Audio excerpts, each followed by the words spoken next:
Vivo Z സീരീസിൽ വരുന്ന Vivo Z1 Pro ഒഫീഷ്യലായിട്ട് അനൗൺസ് ചെയ്തിരിക്കുകയാണ്. 14,990 രൂപ എന്ന പ്രൈസ് റേഞ്ചിൽ വരുന്ന ഈ ഫോണിൽ നമുക്ക് വളരെ മികച്ച ഫീച്ചേഴ്സ് ആണ് ലഭിക്കുന്നത്. അപ്പൊ ഇന്ന് നമ്മൾ നോക്കാൻ പോകുന്നത് വിവോ Z1 Pro എന്ന ഫോണിന്റെ വിശേഷങ്ങളാണ്. അതിനു മുമ്പ് ഇതുപോലുള്ള വീഡിയോസ് ഇനിയും കാണാൻ താല്പര്യമുണ്ടെന്നുണ്ടെങ്കിൽ ഈ ഒരു ചാനൽ സബ്സ്ക്രൈബ് ചെയ്യാവുന്നതാണ്. പിന്നെ അടുത്തുവരുന്ന ഒരു ബെല്ലൈക്കണും കൂടി എനേബിൾ ചെയ്തു വെച്ചാൽ ഞാൻ വീഡിയോസ് അപ്ലോഡ് ചെയ്യുമ്പോൾ തന്നെ നിങ്ങൾക്ക് അതിന്റെ നോട്ടിഫിക്കേഷൻ ലഭിക്കുന്നതായിരിക്കും. വിവോ Z1 Proയുടെ ഡിസ്പ്ലേ വരുന്നത് 6.53 ഇഞ്ച് ഫുൾ HD+ ഡിസ്പ്ലേയുമായിട്ടാണ്. പിന്നെ എടുത്തു പറയേണ്ട കാര്യം പഞ്ച് ഹോൾ ഡിസ്പ്ലേയുമായിട്ടാണ് ഈ ഒരു ഫോൺ വരുന്നത് എന്നതാണ്. ഈ ഒരു പ്രൈസ് റേഞ്ചിൽ വരുന്ന മറ്റു ഫോണുകളിലൊന്നും തന്നെ നമുക്ക് പഞ്ച് ഹോൾ ഡിസ്പ്ലേ എന്നുള്ള ഫീച്ചർ ലഭിക്കുന്നില്ല. പിന്നെ ഏകദേശം 90.77% സ്ക്രീൻ ടു ബോഡി റേഷ്യോ ആണ് ഈ ഫോണിൽ നമുക്ക് ലഭിക്കുന്നത്. പിന്നെ ഈ ഫോണിൽ നമുക്ക് ഒരു ഡെഡിക്കേറ്റഡ് ബട്ടൺ എക്സ്ട്രാ ലഭിക്കുന്നുണ്ട്. ഇതിന് രണ്ട് ഫീച്ചേഴ്സ് ആണുള്ളത്. സിംഗിൾ ക്ലിക്കിൽ നമുക്ക് ഗൂഗിൾ അസിസ്റ്റന്റ് ആക്സസ് ചെയ്യാം, അതുപോലെ ഡബിൾ ക്ലിക്കിൽ നമുക്ക് ഗൂഗിൾ ലെൻസും ആക്സസ് ചെയ്യാം. പിന്നെ 3D കേർവ്ഡ് ഡിസൈനുമായിട്ടാണ് ഈ ഒരു ഫോൺ വരുന്നത്. ഫോണ് അധികം നേരം ഉപയോഗിക്കുന്നവർക്ക് വേണ്ടിയിട്ട് ബ്ലൂ ലൈറ്റ് ഫിൽട്ടർ കൊടുത്തിട്ടുണ്ട്. കണ്ണിനൊന്നും അധികം സ്ട്രെയിൻ വരാതിരിക്കാനുള്ള ഒരു ഫീച്ചറാണിത്. പിന്നെ പെർഫോമൻസിനെ പറ്റി പറയുകയാണെങ്കിൽ സ്നാപ്ഡ്രാഗൺ 712 എന്നുള്ള പ്രോസസ്സറുമായിട്ടാണ് ഈ ഒരു ഫോൺ വരുന്നത്. ഇന്ത്യയിൽ ആദ്യമായിട്ടാണ് ഒരു ഫോണിൽ സ്നാപ്ഡ്രാഗൺ 712 എന്നുള്ള പ്രോസസ്സർ ഉപയോഗിക്കുന്നത്. ഈ ഒരു പ്രൈസ് റേഞ്ചിൽ ബെസ്റ്റ് ആയിട്ടുള്ള ഒരു പ്രോസസ്സർ തന്നെയാണ് സ്നാപ്ഡ്രാഗൺ 712 എന്ന് വേണമെങ്കിൽ പറയാം. വളരെ മികച്ചൊരു പെർഫോമൻസ് ആയിരിക്കും ഈ ഒരു ഫോണിൽ നമുക്ക് ലഭിക്കുക. പിന്നെ ബേസ് വേരിയന്റിൽ നമുക്ക് 4 GB റാം ആണ് ലഭിക്കുന്നത്. 6 GB റാമുമായിട്ട് വരുന്ന രണ്ട് വെർഷൻസ് നമുക്ക് വേറെ ലഭിക്കുന്നുണ്ട്. 4 GB റാം വെർഷനിൽ നമുക്ക് 64 GB ഇന്റേണൽ ആണ് ലഭിക്കുന്നത്. 6 GB റാമുമായിട്ട് വരുന്ന ഒരു വെർഷനിൽ നമുക്ക് 64 GB ഇന്റേണലും മറ്റൊരു വെർഷനിൽ നമുക്ക് 128 GB ഇന്റേണലുമാണ് ലഭിക്കുന്നത്. മൾട്ടി ടെർബോ എന്നുള്ള ഒരു ഫീച്ചറുമായിട്ടാണ് ഈ ഒരു ഫോൺ വരുന്നത്. മൾട്ടി ടെർബോയിൽ 5 കാര്യങ്ങളാണ് ഉൾപ്പെടുത്തിയിരിക്കുന്നത്. ആദ്യം വരുന്നത് സെന്റർ ടെർബോ. നമ്മൾ ഗെയിമൊക്കെ കളിക്കുമ്പോൾ ഫ്രെയിം ഡ്രോപ്പ് ഒക്കെ ഒഴിവാക്കാൻ ഇത് നമ്മളെ സഹായിക്കും. രണ്ടാമത് വരുന്നത് AI ടെർബോ. AI ടെർബോ വഴി നമ്മുടെ AI ഫീച്ചേഴ്സ് ഒക്കെ ഒന്നും കൂടി മെച്ചപ്പെടുത്താൻ സഹായിക്കും. മൂന്നാമത് വരുന്നത് നെറ്റ് ടെർബോ. നെറ്റ് ടെർബോ വഴി നമ്മുടെ നെറ്റ് കണക്ടിവിറ്റി ഒക്കെ ഒന്നും കൂടി മെച്ചപ്പെടും. പിന്നെ നാലാമത് വരുന്നത് കൂളിംഗ് ടെർബോ.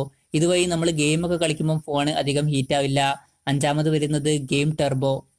ഇതുകൂടാതെ അൾട്രാ ഗെയിം മോഡ് എന്ന് പറഞ്ഞിട്ടുള്ള ഒരു മോഡ് കൂടി നമുക്ക് ലഭിക്കുന്നുണ്ട്. പിന്നെ 4D ഗെയിമിംഗ് വൈബ്രേഷനും നമുക്ക് ഈ ഒരു ഫോണിൽ ലഭിക്കുന്നുണ്ട്. അതായത് ചില സീൻസ് ഒക്കെ ഓട്ടോമാറ്റിക് ആയിട്ട് ഡിറ്റക്ട് ചെയ്തിട്ട് അതിനനുസരിച്ചിട്ട് ഫോൺ വൈബ്രേറ്റ് ചെയ്യും. അപ്പൊ ഈ ഒരു ഫോണിൽ വളരെ മികച്ചൊരു ഗെയിമിംഗ് എക്സ്പീരിയൻസ് തന്നെയായിരിക്കും നമുക്ക് ലഭിക്കുക. പിന്നെ സോഫ്റ്റ്വെയറിനെ പറ്റി പറയുകയാണെങ്കിൽ ആൻഡ്രോയിഡ് 9 ബേസ് ചെയ്തിട്ടുള്ള ഫൺ ടച്ച് OS സോഫ്റ്റ്വെയർ ആണ് ഈ ഫോണിൽ കൊടുത്തിരിക്കുന്നത്. ഈ ഫോണിൽ നമുക്ക് ഡാർക്ക് മോഡ് ഫീച്ചർ ലഭിക്കുന്നുണ്ട്. ക്യാമറയെ പറ്റി പറയുകയാണെങ്കിൽ പിൻ ക്യാമറ വരുന്നത് ഒരു ട്രിപ്പിൾ ക്യാമറ സെറ്റപ്പിലാണ്. 16 മെഗാ പിക്സലിന്റെ f1.8 അപ്പേഴ്സിൽ വരുന്ന ഒരു മെയിൻ സെൻസറാണ് നമുക്ക് ലഭിക്കുന്നത്. സോണിയുടെ IMX499 എന്നുള്ള സെൻസറാണ് ഉപയോഗിച്ചിരിക്കുന്നത്. പിന്നെ 8 മെഗാ പിക്സലിന്റെ f2.2 അപ്പേഴ്സിൽ വരുന്ന ഒരു സൂപ്പർ വൈഡ് ആംഗിൾ ലെൻസും നമുക്ക് ലഭിക്കുന്നുണ്ട്. 120 ഡിഗ്രിയാണ് ഇതിന്റെ ഫീൽഡ് ഓഫ് വ്യൂ വരുന്നത്. പിന്നെ മൂന്നാമത് നമുക്ക് 2 മെഗാ പിക്സലിന്റെ f2.4 അപ്പേഴ്സിൽ വരുന്ന ഒരു ഡെപ്ത് സെൻസറും നമുക്ക് ലഭിക്കുന്നുണ്ട്. ഫ്രണ്ടിൽ നമുക്ക് 32 മെഗാ പിക്സലിന്റെ f2.0 അപ്പേഴ്സിൽ വരുന്ന ഒരു സെൻസറാണ് ലഭിക്കുന്നത്. ഈ ഫോണിന്റെ എടുത്തു പറയേണ്ട മറ്റൊരു ഫീച്ചർ ഇതിന്റെ ബാറ്ററിയാണ്. 5000 mAh ബാറ്ററിയുമായിട്ടാണ് ഈ ഒരു ഫോൺ വരുന്നത്. കൂടാതെ 18 വാട്ട് ഫാസ്റ്റ് ചാർജിങ്ങും സപ്പോർട്ട് ചെയ്യുന്നുണ്ട്. അതുകൊണ്ട് തന്നെ വളരെ മികച്ചൊരു ബാറ്ററി ബാക്കപ്പ് ആയിരിക്കും ഈ ഒരു ഫോണിൽ നമുക്ക് ലഭിക്കുക. പിന്നെ റിവേഴ്സ് ചാർജിങ് എന്നുള്ള ഫീച്ചറും ഈ ഒരു ഫോണിൽ സപ്പോർട്ട് ചെയ്യുന്നുണ്ട്. അതായത് ഈ ഫോൺ വെച്ചിട്ട് നമുക്ക് മറ്റു ഫോണുകൾ ചാർജ് ചെയ്യാവുന്നതാണ് ഒരു കേബിളിന്റെ സഹായത്തോടെ. ഈ ഫോണിന്റെ വിലയെ പറ്റി പറയുകയാണെങ്കിൽ 4 GB റാം 64 GB ഇന്റേണൽ വെർഷന്റെ വില വരുന്നത് 14,990 രൂപയും 6 GB റാം 64 GB ഇന്റേണൽ വെർഷന്റെ വില വരുന്നത് 16,990 രൂപയുമാണ്.